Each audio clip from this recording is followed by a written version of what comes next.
my guest today, Kitty Bressington, financial planner extraordinaire, coming to us from New York. Hello, Kitty. Welcome. Hello, how are you? I'm good. It's so good to see you. Thank you for joining us. So, Absolutely. you are a certified financial planner and the founding principal of Linden Financial Consultants, LLC, an independent fee-only financial planning and investment consulting firm in Pittsford, New York. Please tell us, what do you and your company do, and how are you different from other financial planning consulting companies? Well, thank you for asking and thank you for having me here today. So, I have been in the industry for quite a while. I still have a little trouble wrapping my tongue around how long, so we'll just skip over that part. But gradually, I realized that I wanted to do financial planning completely differently than what is commonly delivered in my industry.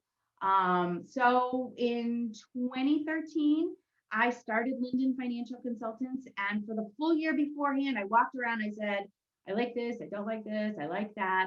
And what I found was most people needed education. They didn't need a big fancy money manager. They didn't need a big, 4-inch plan that told them a million things that they didn't need to know. They needed somebody who they could ask questions, who could help educate them about their money, help them right size their expectations. So that's what I built. I am more of a consulting educator than I am the traditional financial advisor that you hear a lot about. And in doing that, I also wanted to be completely transparent about how advisors got paid.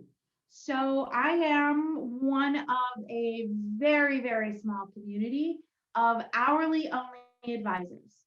We don't take commissions, we don't take trails, we don't sell anything.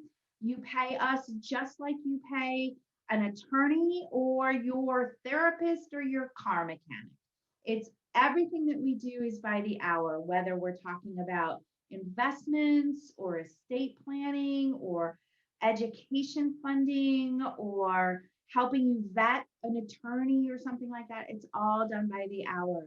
And so we felt that that was what 95% of the population needed. You got that 1%er and they feel good about paying somebody a fee that they don't even understand.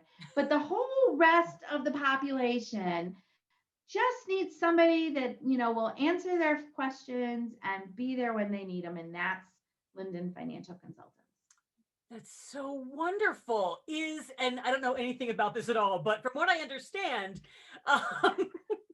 um, so if someone's a gajillionaire, they would pay their advisor a percentage of of their money, correct, or something like Every that. year. But you Yeah, don't. so most advisors charge an annual percentage, like 1% of your $7 million or your $50 million or whatever. And that's 1% whether or not your account did well or it was kind of a crappy year. It's still 1%. Right. So there's a few flaws in that philosophy. Yeah. And it's 1% whether they answer the phone when you call or whether they don't. So hourly is the time that we spend with the client on their case. And when we're not working on your case, you're not paying for our time. Yeah. How refreshing and wonderful to hear that. I hear that a lot, actually. So I would imagine. And like I said, there's not that many of us. I'm part of the Garrett network, and I think we've only got about 350 nationwide. So we're a pretty prized commodity. Wow. Yeah. I so admire you for doing that. That's wonderful. I would imagine it was pretty daunting to start your own business.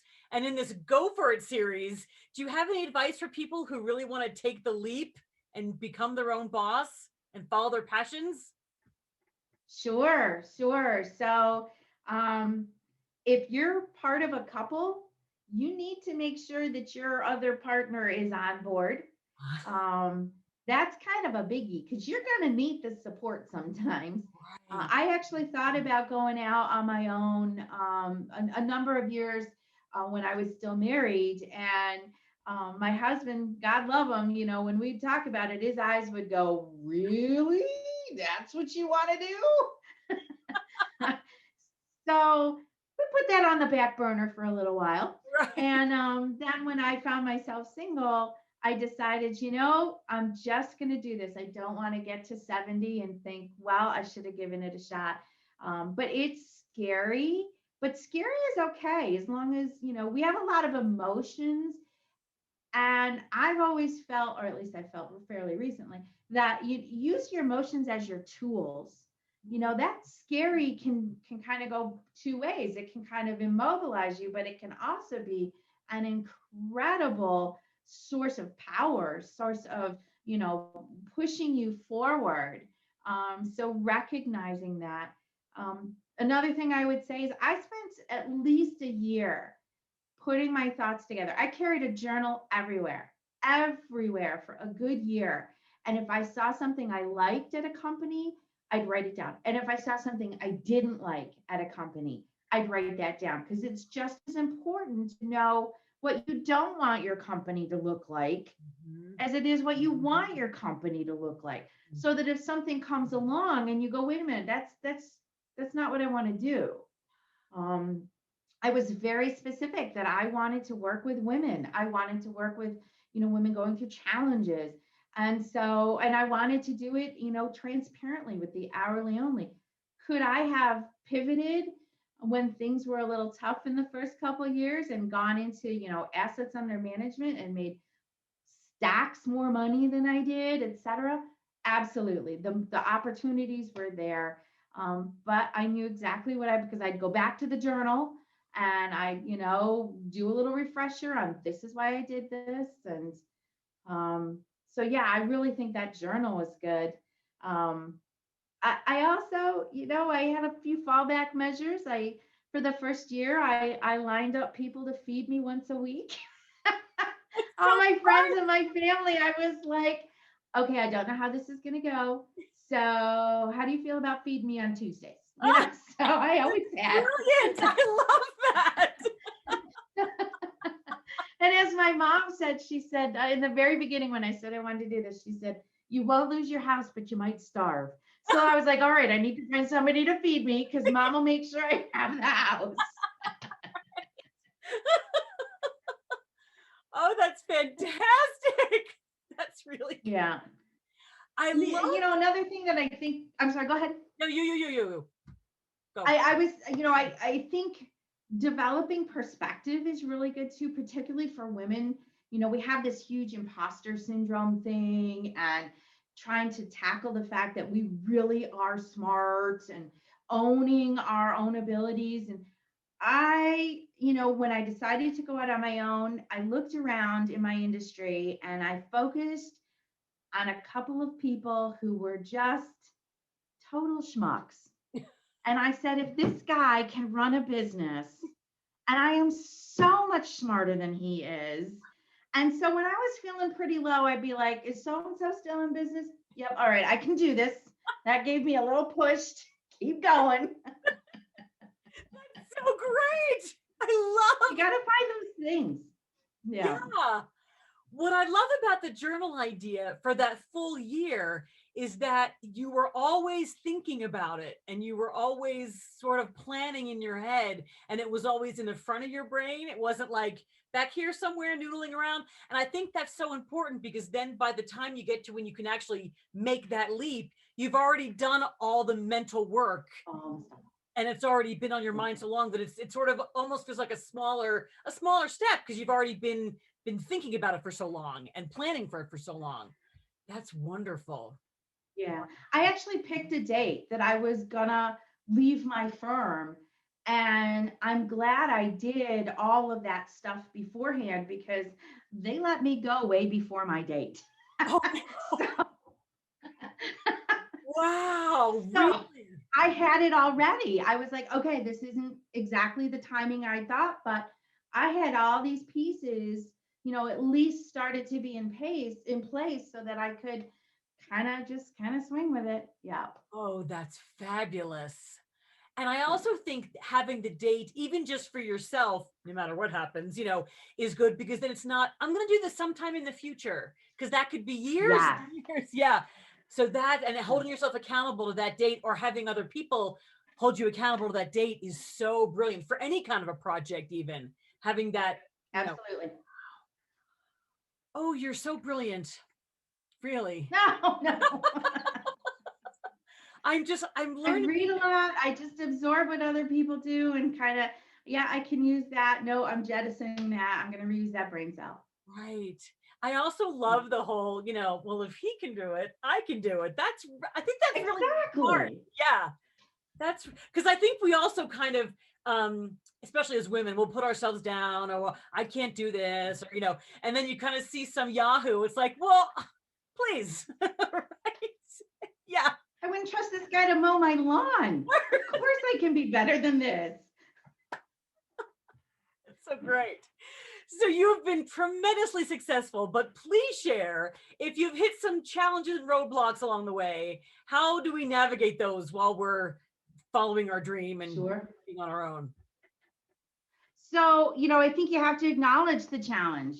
The thing about being in business is you can't stick your head in the sand and ignore it because yes, for the longest time it was just me, and so I was only going to impact me, but ultimately it was only me, and therefore the impact was going to be that much bigger. So I do think that the first thing is to say, be okay with saying this isn't working. I got to figure something out.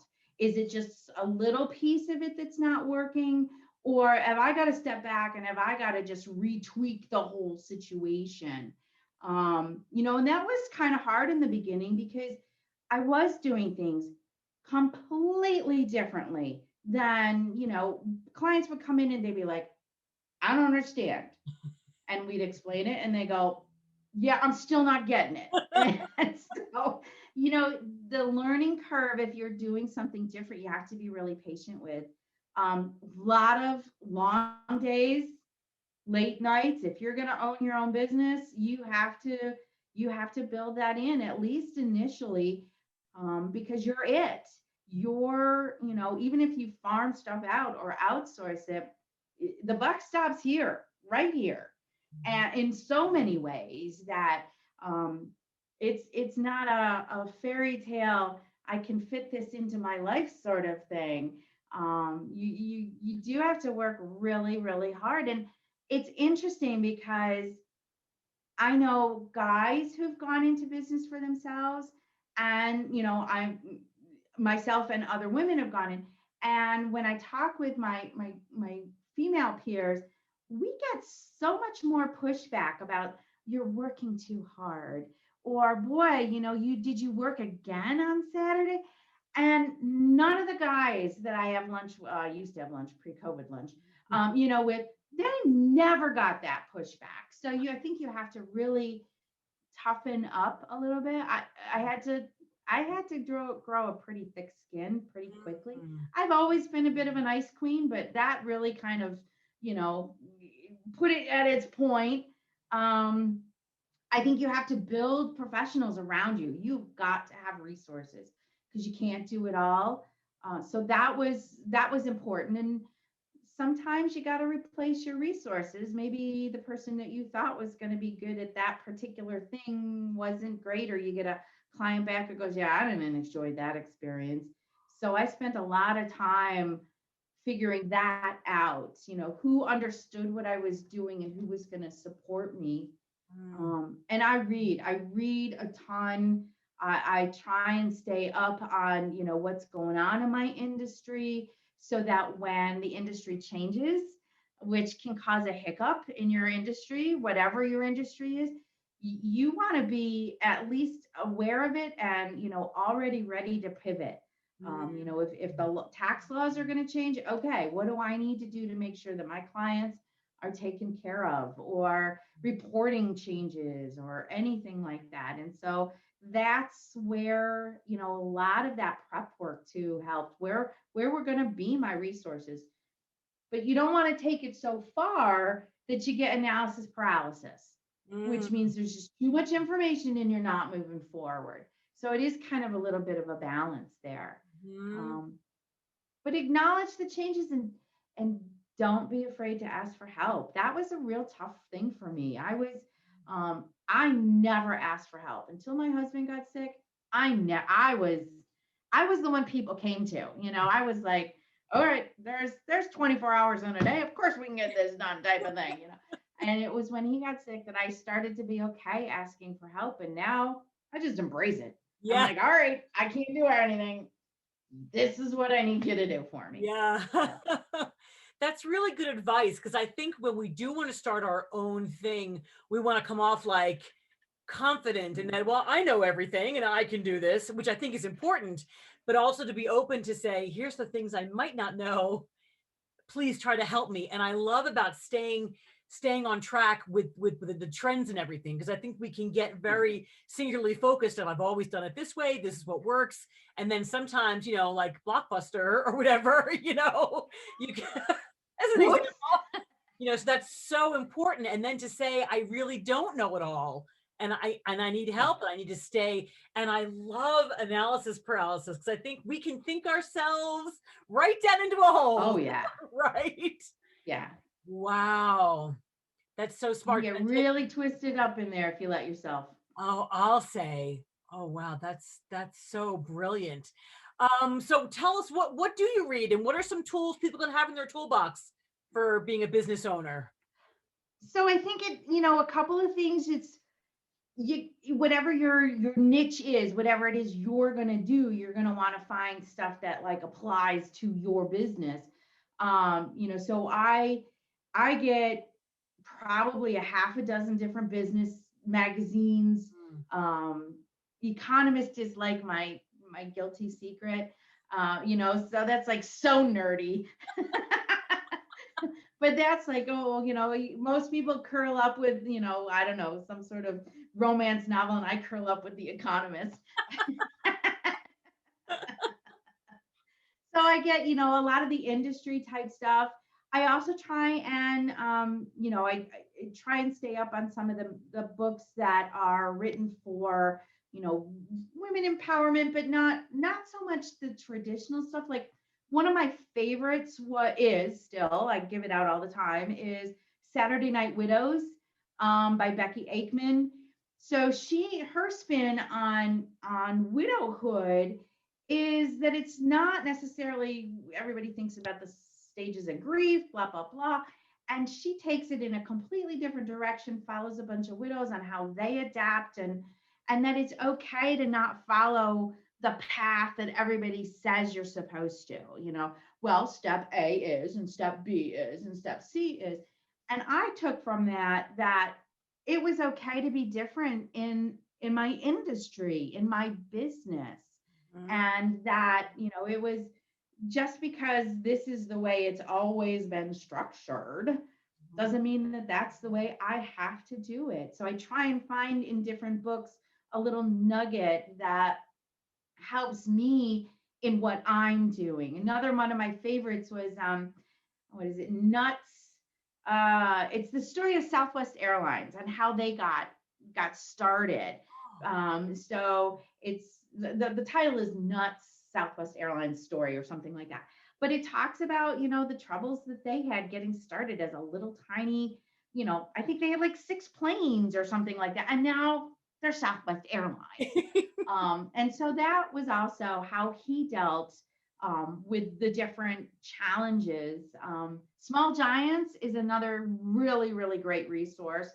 And it talks about being different, being, not the terrible boss. And that's where I got the whole open book thing from. My employees, they can ask me anything. If they want to see the books, they can see the books. Where, everything is about moving us as a group forward. So you got the industry stuff, and then you've got kind of the intellectual stuff. And then I also use, music is always on in the background. It's kind of like my calmer. And then when I have to work weekends, I have Rick Steves travelogues on in the background on a loop because it gives me something to look forward to. Yes. Oh, that's great. So, I just do the playlist and I set it to shuffle and I sit here and I work and he goes to Romania or something like that, so you got to figure out what keeps you centered. Oh, I love that. I'm going to start doing that. That's fantastic. So, wow. Thank you. We'll have those all listed down there, those resources. Thank you so much. So it is a lot of hard work and there are weekends and late nights, but what do you like best about being your own boss and owning your own business? So I love the freedom, because it is, if I don't want to come in on a Wednesday morning because it's crappy outside, I don't come in on a Wednesday morning unless I got a client scheduled or something. Right. But, so there's a certain sense of freedom. On the flip side, the sense of accomplishment, when something goes well, it was you. It was you who did it. And, owning that and reveling in it isn't something you get to do when there's 12 of you on a team or, something like that. So I think that the highs are much, much higher when you own your own business. And I don't think the lows are actually any lower than when I worked for big companies. When big companies are having a bad time, they share it. You're all having a bad time. Yeah, right. So I do think that. I think that it's its own marketing, particularly as a woman-owned business. There's a much more heightened awareness and desire to be working for a lot of people with a small business. We do a lot of socially responsible investing, so I was able to niche, what I had a passion for and find other people, which just makes, everything just nicer to do. I don't look at the phone anymore and go, oh man, I really don't want to answer that call. It's so-and-so. I have clients that I love and, so that you get to do when you own your own company, as opposed to when you work for a big firm and you're going to have to answer that call, even though he's a jerk or something, she's a jerk or something like that. Yeah, no jerks allowed here. No. That's very empowering. I love that. Yeah. Oh, wow. The first couple of years, I was very specific about, I didn't turn people away, but I certainly did not make myself the preferred choice if they were interviewing advisors. If I didn't think it was going to be a good relationship. Right. My growth slope was a little slower than, a lot of my peers, but I wake up every morning loving going to work, and not a lot of my peers have that sometimes. Yeah. That's so important because I think when starting your own company, you think, I have to get as many clients as I can, and I have to make sure to do all I can, but you have to stay true to yourself. And if it takes a little longer to get where you need to be or where you want to get to, that is so important. Oh, that's so important. Because I think we get lost in I have to build, but we need to be patient. And again, just take the clients that align with our sensibilities and our values. Yeah. You don't want to build something that 5 years from now you're going to hate. Exactly. Because now it's your business, and what good does that do if you can't stand it? Yeah. Yeah. That's so true too, because I think a lot of us, we don't look to where do I want to be in 5 years? We look at, I have to do this now. It has to be great now. I have to get as much as I can now. But to have that perspective of, but what do I want it to look like? How do I want to, like you said, how do I want to wake up in the morning 3 years, 5 years from now? Oh, that's such good advice. Wow. So where can people find you? Where can we find Lyndon Financial? So I'm a member of the Garrett Network, and they have a really good search engine. And they, They will talk all about being hourly only if you need, background information. There aren't that many female fiduciaries in upstate New York, but I am now, thanks to COVID. I am virtual. I was a complete Luddite beforehand. I had to be dragged into the 21st century. So now I'm in about 8 states. So, you could Google female fiduciary, and eventually will pop up on some page depending on where you are regionally. You can check out the CFP website has a good search engine, as does the CDFA. If you're thinking of getting divorced, the Certified Divorce Financial Analyst is another one of my designations. So, yeah, but female fiduciary we're a growing sector of the market, and I think a very important one. I couldn't agree more. Absolutely. Well, I will have all that information down there. People can check you out. Kitty, thank you so much for joining us. I've learned so much. Just you're phenomenal. Thank you. Thank you. Thank you. Stay well. Take care. All right. Talk to you soon. Bye. Bye-bye.